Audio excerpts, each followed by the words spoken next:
পৃথিবীতে দুই ধরনের মানুষ সবথেকে বেশি কষ্ট পায়।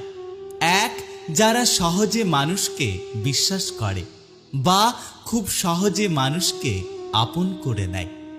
আর দুই, যারা নিজের থেকেও অন্য কাউকে বেশি ভালোবাসে।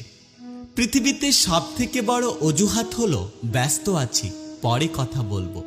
কিন্তু মজার ব্যাপার হলো মানুষ সারাদিন ব্যস্ত থাকে না। জীবনে কিছু কিছু প্রশ্ন থাকে যার উত্তর কখনো মেলে না। কিছু কিছু ভুল থাকে যা কখনো শোধরানো যায় না।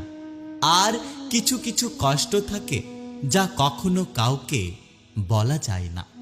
প্রতিটা মানুষের জীবনেই খারাপ সময় আসার প্রয়োজন আছে, কারণ খারাপ সময় না আসলে তুমি মানুষকে চিনতে পারবে না।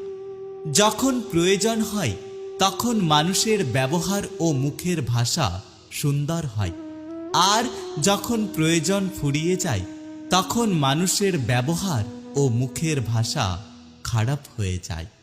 টাকা মানুষকে আনন্দ দিতে পারে, কিন্তু কখনোই সুখ দিতে পারে না। যদি তোমার মনে হয় তুমি সব হারিয়ে ফেলেছ, তবে মনে রেখো, গাছেরাও তাদের পাতা হারায় প্রতি বছর, তবুও দাঁড়িয়ে থাকে আগামী শুভ দিনের অপেক্ষায়। সময় যখন খারাপ যায় তখন মানুষ হাত ধরে না, বরং মানুষ বেশি করে ভুল ধরে।